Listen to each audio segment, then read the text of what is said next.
1절부터 13절 교독합니다. 믿음이 강한 우리는 마땅히 믿음이 약한 자의 약점을 담당하고 자기를 기쁘게 하지 아니할 것이라. 우리 각 사람이 이웃을 기쁘게 하되 선을 이루고 덕을 세우도록 할지니라. 그리스도께서도 자기를 기쁘게 하지 아니하셨나니 기록된 바 주를 비방하는 자들의 비방이 내게 미쳤나이다 함과 같으니라. 무엇이든지 전에 기록된 바는 우리의 교훈을 위하여 기록된 것이니 우리로 하여금 인내로 또는 성경의 위로로 소망을 가지게 함이라. 이제 인내와 위로의 하나님이 너희로 그리스도 예수를 본받아 서로 뜻이 같게 하여 주사 한 마음과 한 입으로 하나님 곧 우리 주 예수 그리스도의 아버지께 영광을 돌리게 하려 하노라. 그러므로 그리스도께서 우리를 받아 하나님께 영광을 돌리신과 같이 너희도 서로 받으라. 내가 말하노니 그리스도께서 하나님의 진실하심을 위하여 할례 추종자가 되셨으니 이는 조상들에게 주신 약속들을 견고하게 하시고 이방인들도 그 긍휼하심으로 말미암아 하나님께 영광을 돌리게 하려 하심이라. 기록된 바 그러므로 내가 열방 중에서 주께 감사하고 주의 이름을 찬송하리로다 함과 같으니라. 또 이르되 열방들아 주의 백성과 함께 즐거워하라 하였으며 또 모든 열방들아 주를 찬양하며 모든 백성들아 그를 찬송하라 하였으며 또 이사야가 이르되 이새의 뿔이 곧 열방을 다스리기 위하여 일어나시는 이가 있으리니 열방이 그에게 소망을 두리라 하였느니라. 소망의 하나님이 모든 기쁨과 평강을 믿음 안에서 너희에게 충만하게 하사 성령의 능력으로 소망이 넘치게 하시기를 원하노라. 아멘. 여러분들 이 로마서 이 13장부터는 우리 삶에 하나님의 말씀을 어떻게 적용하면서 살 것이냐 여기에 이 초점을 두었다라고 말씀을 드립니다. 그런데 이 예수님의 마지막 우리를 향한 소원은 무엇일까를 생각해 보면 다른 게 아닙니다. 세계에 복음한 거예요. 다시 말해서 모든 사람들이 다 예수를 믿고 구원을 받는 것이다 라는 겁니다. 이 세계 복음화를 위해서 부름을 받은 자가 누구냐면은 제일 처음 부름을 받은 자들이 예수님의 제자들입니다. 그렇죠? 그런데 이런 엄청난 사명을 받은 또 감당해야 할 제자들이 서로 사랑하지 못하고 또 하나가 되지 못하면은 어떻게 세계 복음화의 이 사명을 과연 이룰 수가 있을까라는 겁니다. 그래서 사도 바울은 제자들이 먼저 너희들이 하나가 되어야 된다라는 얘기를 하고 있는 거예요. 하나가 되려면은 어떤 태도로 너희들이 살아가야 되는지를 오늘 말씀하고 있는 것입니다.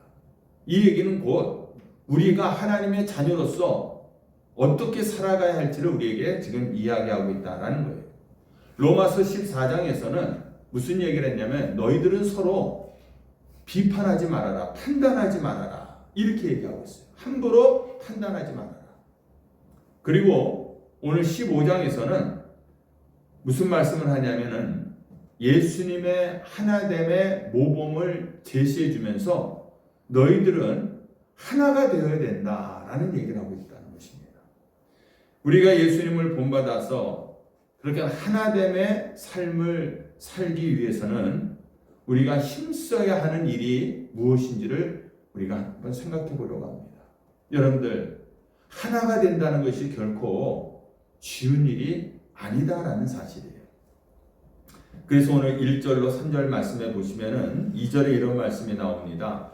우리 각 사람이 이웃을 기쁘게 하되 선을 이루고 덕을 세우도록 할지니 그리스도께서도 자기를 기쁘게 하지 아니하셨나니 이런 얘기를 하고 있어요. 첫째는 하나됨의 삶을 살려면은 서로를 기쁘게 하고자 힘써야 된다라는 것이에요. 주님은 이웃을 기쁘게 하려고 자신은 기쁘게 하지 않았다. 이런 얘기를 하고 있어요. 2절에 보니까 이웃을 기쁘게 하되 선을 이루고라고 되어 있습니다. 이웃에게 선이 되게 하기 위해서 이웃을 기쁘게 해야 된다는 것입니다. 여러분들, 이것이 이 이웃의 유익이 되기 위해서는요, 중요한 것은 뭐냐면 자신의 유익을 우리가 희생할 수가 있어야 돼요. 내가 기쁘지 않다라는 얘기는 내 것을 내가 희생할 수 있어야 된다라는 것입니다. 그렇게 되면은 이웃에게 덕이 되는 삶을 우리가 살 수가 있다라는 것입니다. 그래서 고린도전서 13장 5절에서도 여러분들 사랑은 자기의 유익을 굳이 아니한다라고 얘기하고 있잖아요. 그러니까 우리가 서로를 기쁘게 하기 위해서는 자기의 유익을 희생할 수가 있어야 된다. 내가 기쁜 것보다는 상대방을 기쁘게 하기 위해서는 그런 희생이 있어야 된다라고 오늘 이야기합니다. 여기서 중요한 것은요, 우리가 이웃을 기쁘게 하고 또 이웃을 유익하게 하기 위해서는요, 항상 나 자신의 기쁨을 희생할 수 있느냐, 이걸 우리에게 묻고 있는 거예요. 여러분들 어때요? 상대방을 기쁘게 하기 위해서 내 것을 정말 희생하고 내려놓을 그런 마음이 있습니까? 우리 교회 성도들을 위해서, 내 이웃들을 위해서 내가 희생할 그런 마음이 내게 있느냐라는 것입니다. 그러면 인간관계 속에서 우리는 어떤 얘기 하냐면, 아까 찬양한 것은 내가 먼저 손 내밀지 못하고 너가 먼저 손 내밀기를 원했고, 우리의 마음속에서는 어떤 마음이 있냐면요, 누가 먼저 희생하느냐 이거예요. 누가 먼저 희생하느냐. 항상 우리는 다른 사람이 먼저 나를 위해서 희생해 주기를 원한다는 것입니다. 그런데 성경은 1절에서 이렇게 말합니다. 믿음이 강한 우리는 마땅히 믿음이 약한 자의 약점을 담당하고 자기를 기쁘게 하지 아니할 것이라. 신앙이 좀 더 강한 사람이 신앙생활에 있어서 믿음이 약한 사람을 위해서 내가 먼저 양보하고 내가 먼저 희생해야 된다는 것이에요. 여러분들, 우리의 구원을 위해서 예수님은 모든 것을 희생하신 분이라는 겁니다. 15장 3절 말씀이 시편 69장 9절의 말씀을 인용한 것인데요, 주님의 심정을 바꿔 말하면 이런 겁니다. 너가 구원을 받을 수만 있다면, 너가 믿음의 사람이 될 수만 있다면, 너가 정말 하나님의 백성, 하나님의 사람으로 살아갈 수만 있다면 나는 기쁘게 모든 것들을 너를 위해서 내가 희생하겠다. 내 모든 것들을 포기하고 나는 너를 위해서 죽을 수 있다. 이 말씀을 예수님께서 하고 계신 것입니다. 그런데 예수님께서는 말씀으로만 하신 것이 아니라 실제로 우리들을 위해서 죽으셨다라는 사실을 여러분들이 잊지 마시기를 주님의 이름으로 축원합니다. 우리는 그래서 진정한 하나됨을 위해서 얼마나 우리 자신의 유익을 내가 희생했는지, 내가 양보하며 살았는지를 한번 돌아켜 보시기 바랍니다. 내 형제의 약점을 내가 감당하기 위해서 자신을 스스로 얼마만큼 내가 희생했는지를 여러분들 우리의 삶을 통해서 돌아보시길 바랍니다. 세상은요, 이 약육강식의 논리로 작용하기 때문에 약한 자가 있으면은요, 더 그 약한 자를 이용하고 그 약한 자에 있는 것까지 다 빼앗으려는 세상이라는 것이에요. 이런 세상 속에서 우리가 살다 보니까 나도 모르는 사이에 내가 손해보고 내가 양보하는 것은 나는 이 세상에서 내가 지는 것이다, 패배하는 것이다, 이렇게 우리가 착각하게 되었다는 것입니다. 여러분들, 오늘 내 자신을 남을 위해서 내려놓을 수 있는 그런 넉넉한 마음이 있기를 주님의 이름으로 축원합니다. 캐나다로 이민 오신 어떤 분이 교회를 나오기 시작하셨어요. 한국에 있을 땐 교회를 안 다녔는데, 그런데 그분이 교회에 나와서 하나님의 은혜를 경험하고 또 성도들과 이 교제를 나누다 보니까 그분이 깨닫는 것이 있었어요. 그게 무엇이었나 했더니 이분은 한국에서부터 어릴 때부터 평생 동안 돈 걱정을 안 하고 사신 분이에요. 그래서 그분의 취미는 뭐냐면은 핸드백, 뭐 명품 옷, 구두, 뭐 이런 뭐 시계 이런 것들을 백화점 가서 쇼핑하는 게 그분의 취미인 겁니다. 그러니까 얼마나 풍요롭게 살았겠습니까? 그래서 캐나다에 와서도 그렇게 사는 거예요. 살다가 교회 나와서 신앙생활을 다른 성도들하고 같이 하다 보니까 그가 느낀 것이 뭐였냐 하면은 자기는 그렇게 살다 보니까요 모든 사람들이 다 나처럼 사는 줄 알았다는 거예요. 그렇잖아요. 평생을 어려운 걸 모르고 주변에 어려운 사람 없이 그렇게 사니까 세상 사람들은 다 나처럼 사는가 보다 이렇게 자기는 생각했었다는 거예요. 그런데 교회 나와서 교제하고 신앙생활을 교인들과 하다 보니까 어렵게 사는 사람들을 내가 보게 된 거예요. 그래서 이분이 깨닫고 하나님의 은혜를 깨닫고 결심한 것이 뭐냐면은 내가 그 어렵게 사는 사람들을 보면서 이제는 내가 내 취미를 바꿔야 되겠다. 그래서 나는 더 이상 쇼핑하는 취미를 하지 말아야 되겠다라고 고백을 했다는 것입니다. 우리가 생각할 때는 잘 사는 사람이 뭐 그거 쇼핑 하나 안 하는 게 무슨 희생이냐 이럴 수 있죠. 그러나 그 사람 입장에서는 평생을 자기는 그렇게 살아온 사람인 거예요. 그런데 나보다 어려운 사람들을 내가 보고 느끼고 깨달아서 내가 그런 사치스럽게 살아가는 삶을 살지 않겠다라고 자기 자신을 내려놓았다라는 사실입니다. 저는 이것이 바로 그리스도인의 교제의 태도인 줄로 믿습니다.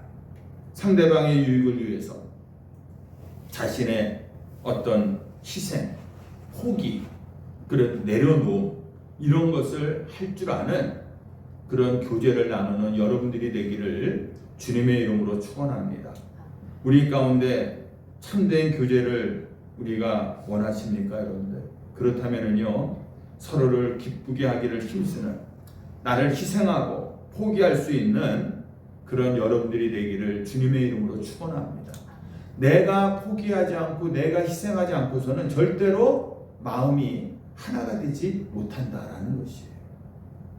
여러분들, 제가 이렇게 말씀드리는 것은 예수님처럼 다른 일을 위해서 모든 것을 다 포기해라, 심지어는 죽어라, 이 얘기를 하고 있는 것이 아니다라는 것을 이해하시기 바랍니다.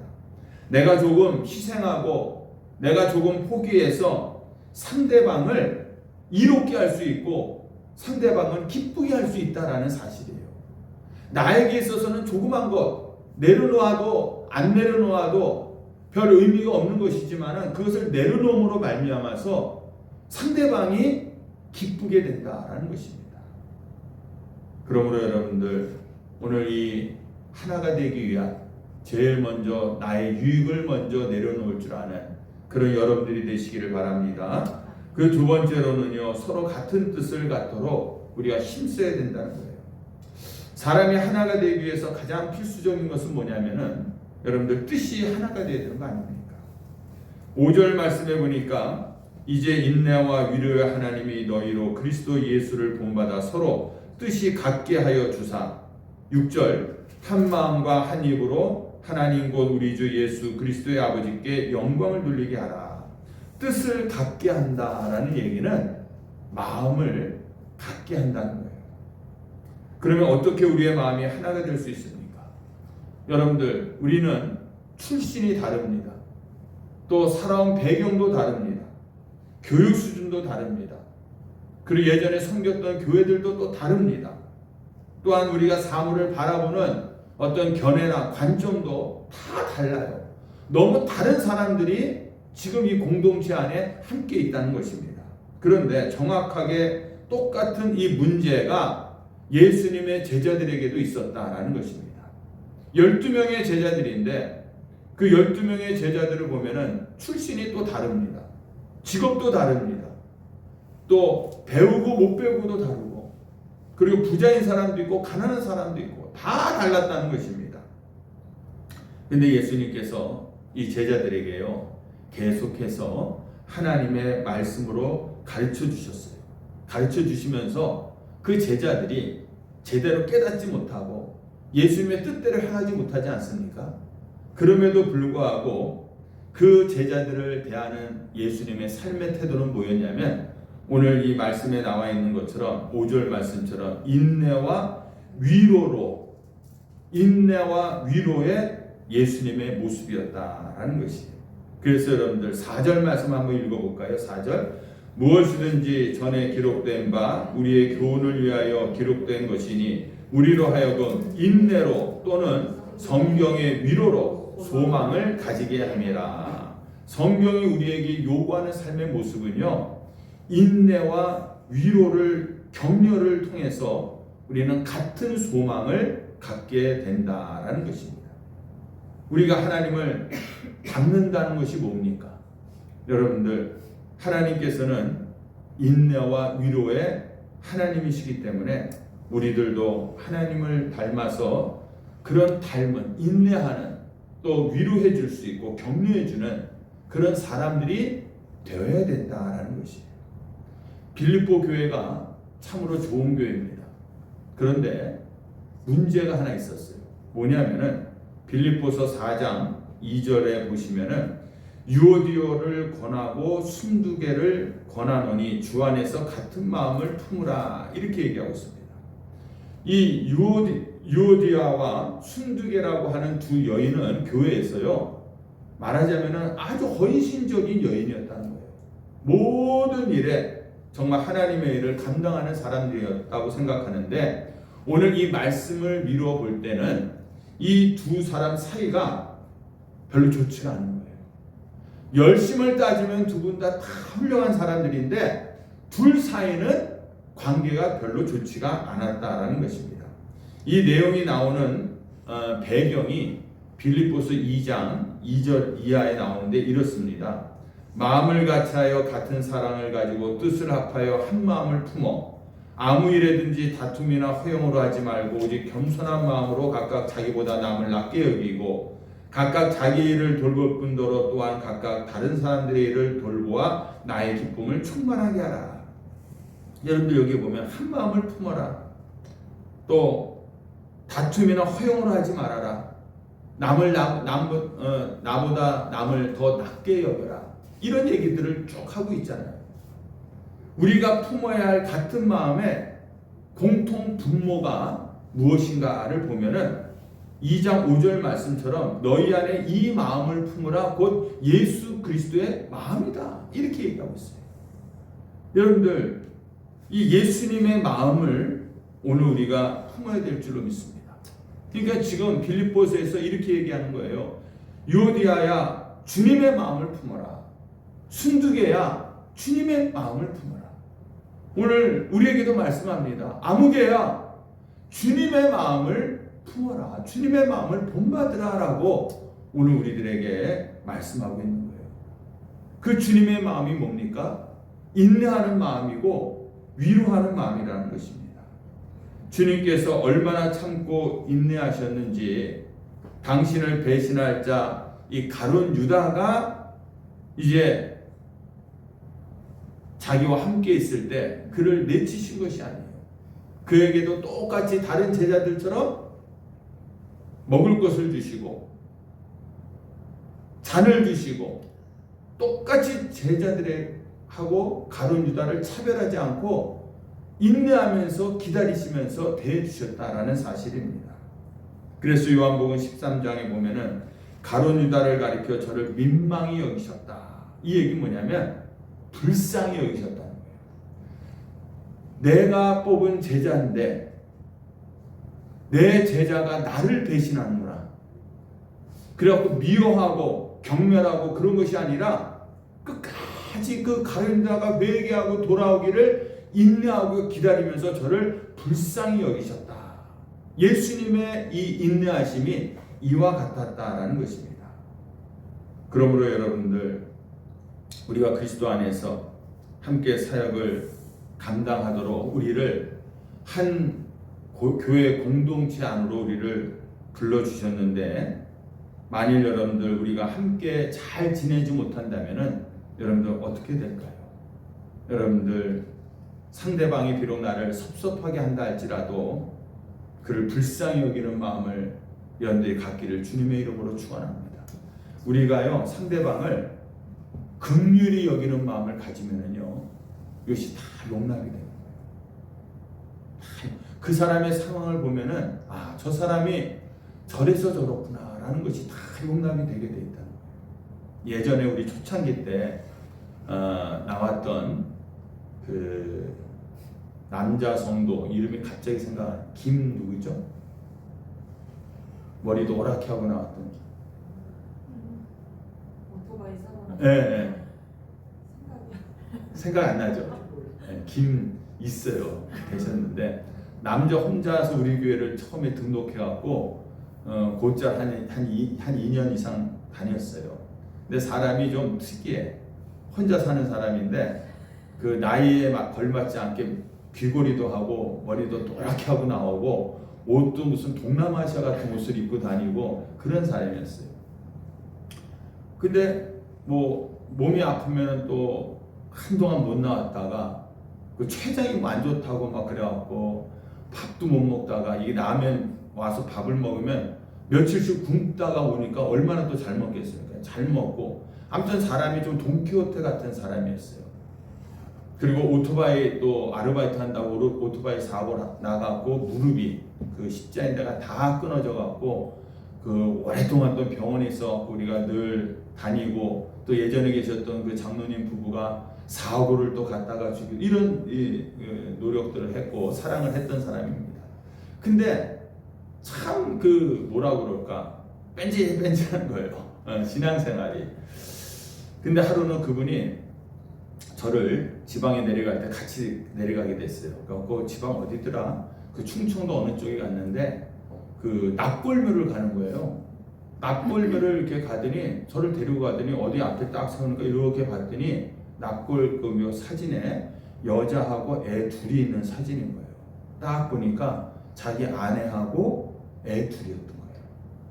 왜 그런가 했더니 예전에 자기가 그 비디오 가게를 한참 유행할 때 그걸 하고 있었는데 끝나고 집에 들어가는데 자기 집으로 쭉 가는데 뭐 소방차 오고 난리가 났더래요. 어느 집이 막 불이 나는 거야. 알고 봤더니 불을 켜서 그 음식을 준비하려다가 가스가 터지면서 아내하고 그 아들 둘이 다 죽은 거예요. 그 이후로 이 사람이 그냥 방황을 한 거예요. 그냥 다 재산 정리하고 그 외제 스포츠카를 하나 사갖고 그냥 이 전국을 돌아다니면서 방황을 했고 그러다가 뭐 월남도 갔다 오고 막 그러면서 이 동궁 사우나 하러 왔다가 우리 늘푸른교회라는 그 이름이 예뻐서 우리 교회에 들어온 거예요. 그러니까 그 사람의 상황을 알고 보니까 모든 게 다 용납이 되는 거예요. 긍휼히 여기게 되고 불쌍히 여기게 되는 거예요. 끝까지 우리가 정말 이 사람을 주님 안에서 붙들어 놓으려고 했는데 다 치료받고 다 회복돼서 교회 나와서 감사하다고 해놓고 어느 순간부터 교회는 안 나오는 거예요. 그래갖고 또 만났어요. 길거리에서. 왜 안 나오십니까? 했더니 이분 얘기가 뭐냐면 하나님이 믿어지지가 않는다. 하나님 믿어지지가 않는다. 참 안타까운 일 아닙니까? 문제는 여러분들 우리가 이러한 그 불쌍히 여기는 이런 마음들 또 하나님이 주시는 이런 용납하는 그런 마음들 이런 것이 우리에게 중요한 것입니다. 이런 마음이 없으면은 절대로 하나가 될 수가 없다. 그래서 세 번째가 바로 서로를 수용하고 용납하는 태도를 우리가 보여야 된다. 거기에 힘써야 된다는 거예요. 7절 말씀을 한번 읽어봅니다.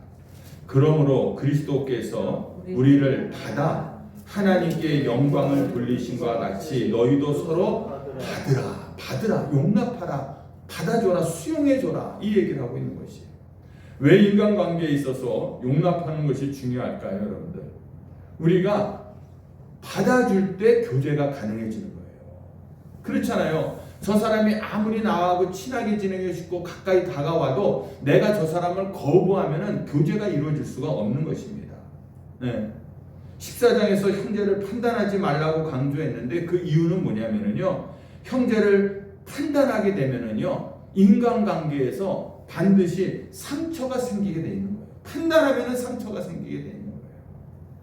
내가 어떤 사람을 용납하고 수용하기 어렵다고 느낄 때마다 여러분들 이걸 생각해 보시기 바랍니다. 주님은 어떻게 우리를 용납해 주셨을까?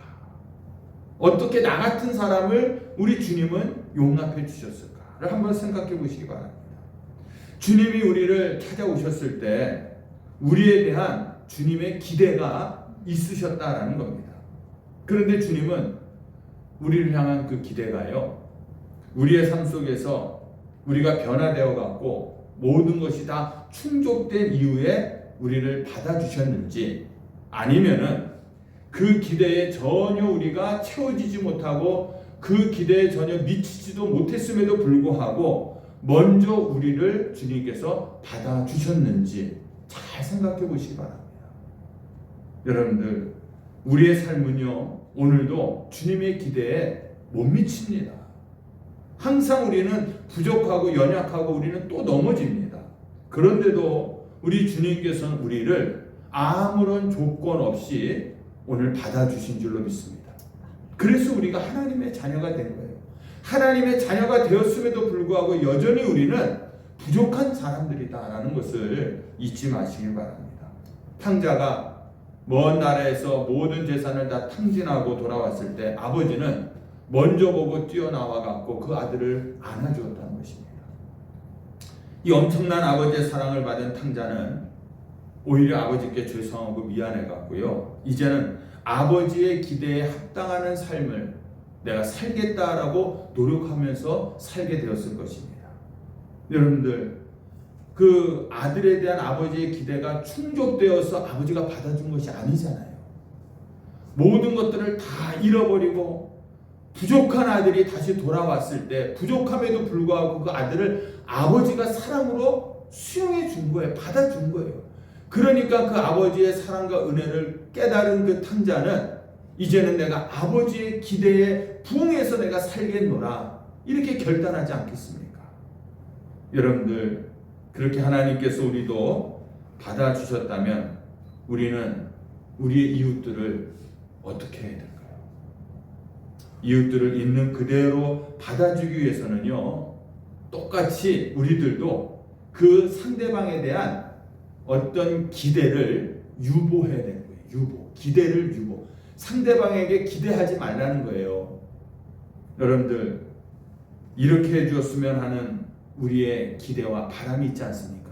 상대방에 대한 항상 일을 하다 보면은 직원들 사이에서도 상사가 직원들에게 이렇게 해줬으면은, 직원들은 우리 사장님이 이렇게 해주었으면, 또 인간관계 속에서도 상대방에 대한 그 기대들이 우리에게 있잖아요.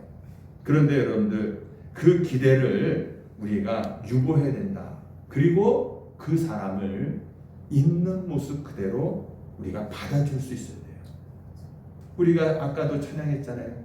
내 모습 이대로 주 받아주시옵소서. 주님은 오늘 우리 있는 모습 이대로를 받아주시는 분이 우리 주님인 거예요. 여전히 우리의 마음은 완악하고 상처있고 우리 마음속에 온갖 악하고 추악한 것들이 있음에도 불구하고 주님은 내 모습 그대로, 우리 모습 그대로를 주님은 받아주시는 줄로 믿습니다. 여러분들, 인간관계에서요, 상처가 왜 생길까 한번 생각해 보시기 바랍니다. 그것은요, 바로 기대가 많기 때문에 그런 거예요. 내가 상대방에 대한 기대를 많이 가지면 가질수록 우리 안에서 인간관계 속에서 상처받을 일이 많이 있다는 것입니다. 한 청년이 훌륭한 정원사에게 찾아와 갖고 묻습니다. 내 이 정원에 자꾸만 들꽃들이, 내가 원치 않는 꽃들이, 들꽃들이, 잡초들이 생겨갖고 이건 뭐 약을 치고 뽑아도 사라지지 않고 너무나 골칫거리인데 그것을 없앨 수 있는 방법 없습니까? 물어봤다는 거예요. 그랬더니 그 훌륭한 정원사가 이렇게 얘기했다는 겁니다. 자네가 그 꽃들을 없애려고 애쓰는 한 아마도 당신은 스트레스를 엄청나게 받을 것이다. 오히려 차라리 그 꽃들을 사랑하기로 마음먹어보게.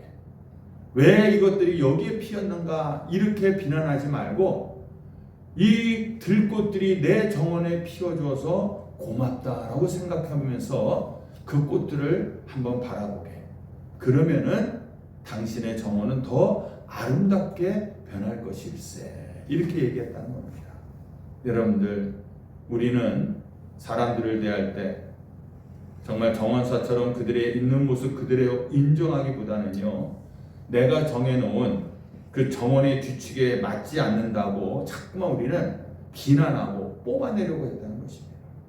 내 기준에 맞지 않는 성격, 부족한 신앙의 모습들을 지적하고 우리가 고치려 드는 것은 그런 지친 영혼들이요, 우리에게 왔다가 마치 정원사의 날카로운 이 칼날에 그냥 가위질을 당하고 상처를 입고 달아나게 만드는 것과 같다라는 것입니다. 이렇게 규격에 맞게끔 딱 정해놓고선 사람들을 대하면은요, 어떤 사람도 우리 안에 우리가 교제할 수 있는 안으로 들어올 수가 없다라는 것입니다. 그러므로 여러분들, 주님께서 우리에게 이렇게 말씀하시지 않습니까? 수고하고 무거운 짐진 자들아 다 내게로 오라. 내가 너희를 쉬게 하리라. 주님은 우리를 당신의 규격에 맞게 짜 맞춘 다음에 우리를 부르신 것이 아니라는 겁니다.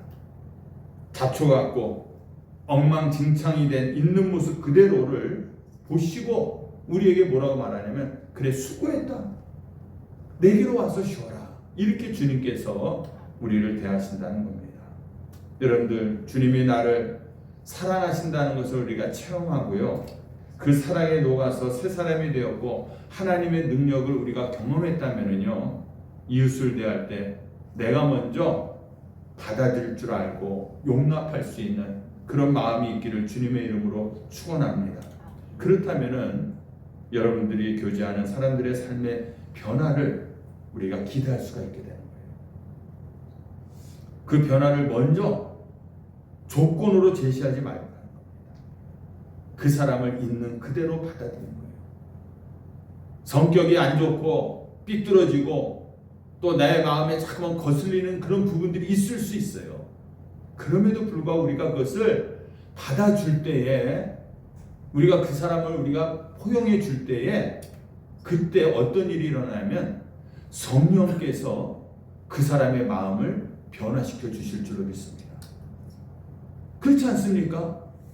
저 사람들이 우리에게로 다가오는 거예요. 내가 힘들고 지쳐서 위로받고 싶고 사랑받고 싶어서 우리에게 기대려고 하는데, 우리는 그 가위를 가지고 자꾸만 저 사람을 재단하려고 합니다. 그러면 그 사람의 마음속에 성령께서 역사할 수가 없는 것입니다. 내가 그 사람들을 먼저 받아주고 우리가 품어줄 때에, 그때 하나님께서 역사하실 수 있는, 그런 성령의 역사하실 수 있는 그 장이 열려질 수가 있다는 것입니다. 그러므로 여러분들, 우리가 오늘도 하나님 앞에서 정말 판단을 유보하시기 바랍니다. 여러분들의 판단이 옳을 수 있어요. 상대방이 분명히 잘못했습니다. 하지만 주님은 우리가 옳았기 때문에 받아주신 것이 아니잖아요. 주님은 우리의 이 불협화음에도 불구하고 우리를 받아주신 줄로 믿습니다. 그러므로 여러분들, 우리 교회가, 그리고 여러분의 가정이 세상에서 지치고 상처 입은 영혼들이 날아와서 쉴 수 있는 그런 울창한 숲이 되기를 주님의 이름으로 축원합니다. 가시돋친 이 가지들이 서로 부딪히면서 그렇게 소리내는 곳이 아니라 정말 인내와 그리고 위로의 하나님을 닮아 서로를 우리가 넉넉하게 품을 수 있는 그런 성도들이 되기를 원합니다. 우리가 서로를 그리고 있는 모습 그대로 받아줄 수 있을 때, 비로소 세상은 우리를 통해서 예수 그리스도의 얼굴을 보게 될 줄로 믿습니다. 한 마음으로 오늘도 우리가 한 입으로 하나님께 영광을 돌리는 축복이 오늘 결단하는 우리 성도들 모두에게 있기를 주님의 이름으로 축원합니다.